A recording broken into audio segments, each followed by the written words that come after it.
Bienvenido, gracias por estar con nosotros una semana más. ¿Qué tal, Carmen? ¿Cómo estamos? Pues la verdad es que estamos encantados de tenerle de nuevo aquí con nosotros para hablarnos de la Global con invitado, como la semana pasada. Efectivamente, Carmen, ya has dicho 600 sedes, pero eso era, pues quizá hace 2 semanas, ahora son 704.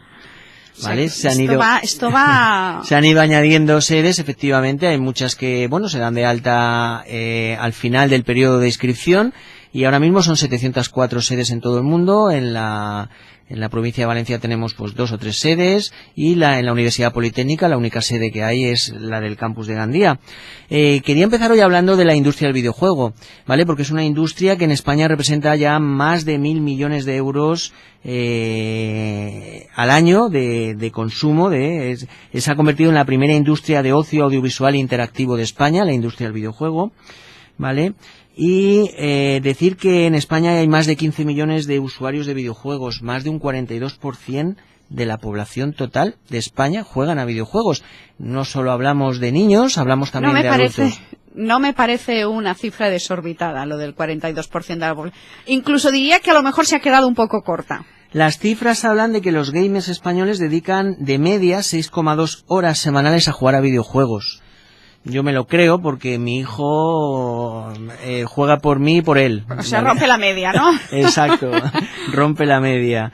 Y bueno, pues estamos hablando de los videojugadores entre 35 y 44 años, ¿de acuerdo? Ha crecido. Quiero decir que inicialmente eran más los jóvenes niños los que jugaban, pero cada vez más esas generaciones se van haciendo mayores y siguen jugando a los videojuegos, ¿de acuerdo? Sí, es algo que no se abandona. El síndrome de Peter Pan en esto de los videojuegos funciona muy bien, ¿no?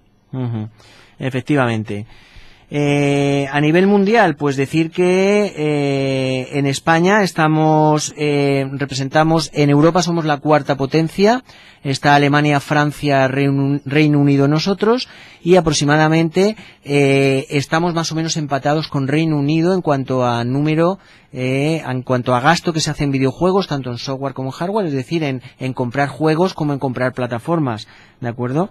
Es decir, se ha convertido en una industria importante en España, pero ya no solo a nivel de consumo, sino además a nivel de producción de videojuegos, ¿vale? Las empresas españolas han crecido muchísimo en los últimos años. Ahora mismo en España somos la 3ª potencia, hablamos de Madrid, Barcelona, Comunidad Valenciana, en cuanto a industria del videojuego, empresas creadoras de videojuegos que están produciendo videojuegos no solo para España, sino para todo el mundo. Y bueno, pues en ese aspecto he venido hoy acompañado de pues una persona que conocí ya hace años aquí en Gandía. Es un freelance, actualmente freelance, aunque ha estado trabajando en empresas por cuenta ajena, recientemente en Madrid, en una gran empresa que diseña juegos, Ubisoft, si no me equivoco. Mercury Steam. Y nos va a contar un poco su experiencia, porque es de Gandía. Vemos que no lo tenemos muy lejos. Esos desarrolladores de videojuegos están en todos los lados, y aquí en Gandía tenemos a uno. Bueno, está aquí. Vamos a escucharlo. Vamos a hablar con él. José Sendra. Hola, buenos días. Buenos días, bienvenido y gracias por estar con nosotros. Igualmente. Bueno, ¿cómo es esto de trabajar en el videojuego? Es una vocación. Es un trabajo vocacional, ¿vale? Todo lo vocacional tiene su parte bonita y su parte dura. La parte dura es muy dura, que siempre estás estudiando, siempre tienes que estar actualizado, siempre tienes que estar a la última, si no, como que te quedas atrás y eso no es bueno. Pero la parte bonita es que creas y estás creando cosas que a ti te gustan y que pueden gustar a los demás. Y eso es realmente bonito, porque haces lo que te gusta y cuentas historias, y si esas historias luego gustan a los demás, pues siempre te crea esa satisfacción de haber hecho un buen trabajo. Para uno poder crear un buen videojuego, ¿tiene que ser un gamer, un jugador? Tiene que conocer al menos las bases de lo que es el videojuego. Pero para hacer un buen videojuego, la idea y cómo la cuentas, y sobre todo las mecánicas, para que el jugador no se aburra o no sea excesivamente difícil o excesivamente fácil, es lo más difícil, y eso es complicado. Siempre puedes tirar de referencias o intentar modificar algo que ya existe, pero siempre es difícil.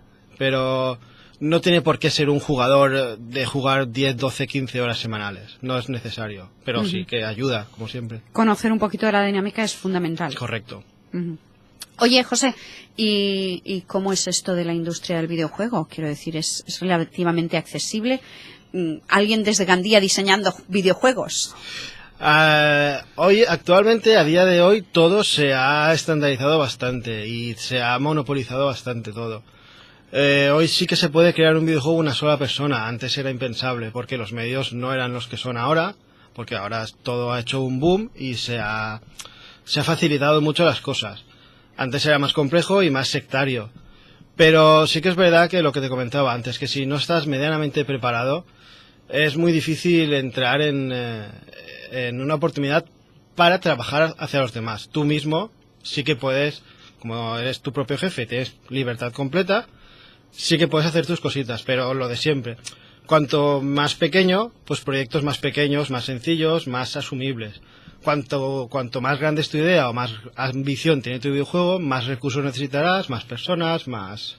Vamos, no te pongas a diseñar un Call of Duty tú solo. No. No, porque te va a salir un CAL. En vez de un Call of Duty te saldrá un CAL. O sea que... Pero en fin, pero sí que se pueden hacer cositas. Sí, hoy en día está todo muy asequible. Tienes ofertas de trabajo en páginas especializadas, tienes un montón de información, Internet está a la última, puedes tirar de Internet para aprender, para ver experiencias de los demás, charlas, un montón de cosas. Y hoy en día las empresas también están en las redes sociales y en todos lados muy activas, con lo cual es fácil llegar a ese tipo de campo. Otra cosa es que estés preparado o no, pero por lo menos saber dónde están y qué quieren sí que lo puedes saber con relativa facilidad. Oye, José, ¿y actividades como la de la Global Game, qué te parecen? A mí me parecen estupendas. Ese tipo de cosas son fantásticas, porque y te hablo desde el punto de vista ya no de profesional, sino como usuario, porque yo cuando empecé este tipo de cosas no existían y me hubiera encantado que existieran este tipo de cosas, porque es un ambiente de trabajo genial para un montón de cosas, para conocer gente que tenga tus mismas inquietudes, para conocer el trabajo de primera mano, no solo a nivel teórico o algún tipo de práctica, sino realmente cuando te metes ahí pasas por todos los procesos de forma real, de decir, vale, tengo que hacer una cosa en un tiempo limitado y tengo que hacerla, tiene que salir y tienes que pasar por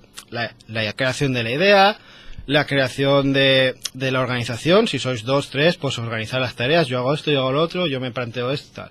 La producción, el acabado, y pasas por todos los procesos más importantes reales que se tienen que hacer en un videojuego.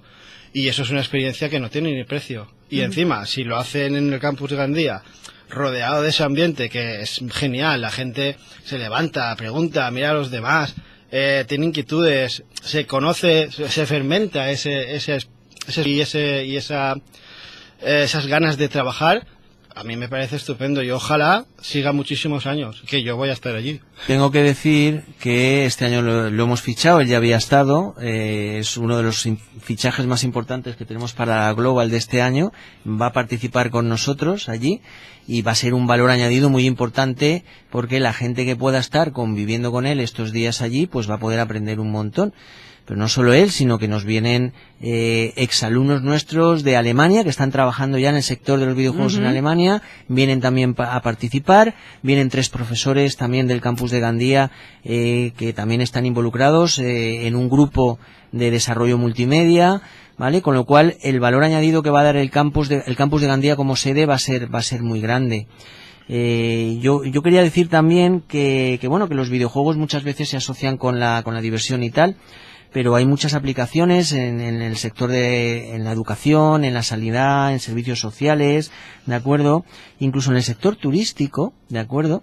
Ya estaba leyendo el otro día que se ha abierto en Europa el primer hotel para gamers. Hablamos de que aquí en Gandía, oye, ¿por qué no podría acabar abriéndose un hotel para gamers, ¿de acuerdo? Donde las habitaciones pues están preparadas para que los jugadores puedan jugar. Eso desestacionaliza completamente. Totalmente. Porque no hay una época del año y además no hacen ruido. O sea y los hoteles, el hotel además está pues personalizado o no en el mundo de los videojuegos y tal. Se ha abierto en Ámsterdam y se abrió el 16 de enero de este año este hotel para gamers. Quiero decir que alrededor del mundo de los videojuegos hay un montón de negocios alternativos, ¿de acuerdo? Y que realmente en el campus pues tenemos el caldo de cultivo para que todo esto se desarrolle.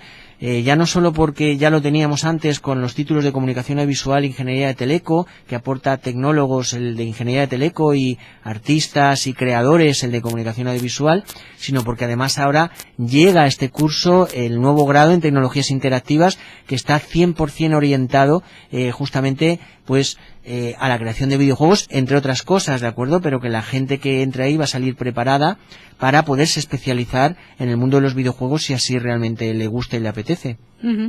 Pues bueno, ahí lo tenemos. Esta es la experiencia de José Sendra. Muchas gracias, José, por haber estado con nosotros. Que os divirtáis mucho el fin de semana en la Global, porque van a trabajar, pero va a ser muy divertido. Efectivamente, así es, y lo fundamental es que se viene a aprender, a divertirse y a pasárselo bien y a convivir con gente que tiene las mismas inquietudes que tú. Y bueno, pues este año realmente tenemos un poquito de menos afluencia. No es problema en la Global porque los que son bien recibidos realmente. Si tienes más gente haces más grupos, si tienes menos gente haces menos grupos, pero al final en los grupos de trabajo se hace exactamente lo mismo, ¿vale? No es una cuestión de volumen, sino de ganas de realmente de participar en ella, de aprender y de divertirse. Y lo bueno que va a tener este año es que efectivamente pues va a tener un nivel de calidad muy alto por todos los invitados que he comentado que vamos a tener, entre ellos a José Luis, que va a estar allí con nosotros y a participar. Muy bien, pues vamos a dejar aquí el apartado de la Global porque, como siempre, profesor, tenemos poco tiempo, así es que vámonos con noticias. Vale, pues tenemos 2 premiados de la UPV, ¿de acuerdo? Son, fíjate, 2 estudiantes de arquitectura, un concurso muy curioso, ¿de acuerdo?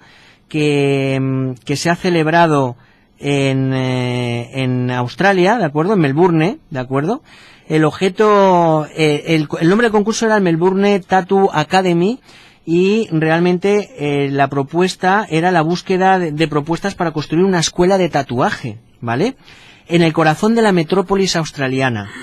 Desde luego raro suena raro. Sí, se pretendía que la academia situada en una de las zonas más populares se convirtiera en un punto de referencia total, así como en una atracción turística con la capacidad para impulsar la proyección de la ciudad como centro artístico y cultural.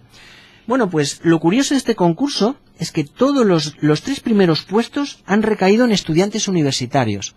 Es decir, ningún arquitecto mundial de prestigio ha ganado el premio. Lo han ganado estudiantes de arquitectura de universidades de todo el mundo, en particular una de Lausanne en Suiza ha sido la ganadora. El segundo premio ha sido para la Escuela Superior de Arquitectura de Burdeos, ¿de acuerdo? Y los españoles han ganado el tercer premio, que son los estudiantes de la UPV, ¿vale? Y me ha parecido interesante comentarlo porque precisamente por esto, porque han ganado este concurso. Además era pues sí, a lo mejor es de aquellos que dices esto va a ser para profesionales y resulta que al final no. Vale la pena ir presentándose, ¿no? Efectivamente. Y bueno, quería comentar, tengo un par de noticias que las comentaré con más detalle la semana que viene, ¿de acuerdo? Comentaremos un poco cómo ha ido todo el fin de semana y me dedicaré un poquito más porque estas últimas semanas hemos estado con noticias hablando sobre todo de videojuegos y de la Global. Pero hay un par de noticias muy interesantes que han saltado al debate público y han sido súper comentadas en todos los medios. Primero es el secreto de la invisibilidad. Sí. Me imagino que lo habrás leído, Carmen. Sí. Pues ingenieros de la UPV lo han desarrollado junto con ingenieros de otros países, ¿de acuerdo? Lo comentaremos en detalle en qué consiste esto. Y la otra noticia también muy importante ha sido pues el desarrollo de un sistema para reducir las contaminaciones en los vehículos diésel, de forma que el vehículo se adapte a la contaminación que hay en el ambiente. Es decir, si no puedes apretar más, pues no puedes apretar más el acelerador, pero lo importante es la contaminación y entonces el vehículo está controlado, automatizado, autorregulado para que no se produzca esa contaminación, ¿vale? Y luego, por último, comentar hoy una entrevista a Iñaki Belenguer, ¿vale? Iñaki Belenguer es uno de las banderas de nuestra universidad en todo el mundo. Él ha sido premiado ya, ha estado en Estados Unidos, vendió su primer proyecto por $26,5 millones. El primer proyecto era Pixable, era un proyecto para compartir fotos entre amigos en viajes, y él ha ido creando un proyecto detrás de otro, ¿de acuerdo? Y en la entrevista pues nos da un poco las claves del éxito. Primero, lo que yo veo claro es que es un fuera de serie, ¿vale? Porque un tío que tiene una beca, tiene que tener madera, si no... Obtiene una beca para irse primero a Cambridge y después a Estados Unidos, a la Universidad de Columbia, pues es un fuera de serie, ¿vale? Y segundo, pues tiene una personalidad arrolladora y una capacidad de afrontar retos y de acomodarse y de enfrentarse a los peligros, que es realmente extraordinaria. Bueno, pues ahí lo tenemos, es un exalumno de Teleco de la UPV que está triunfando en el mundo, en particular en Estados Unidos, y bueno, simplemente comentarlo. Muy bien, pues con eso nos vamos a quedar. Profesor, muchísimas gracias.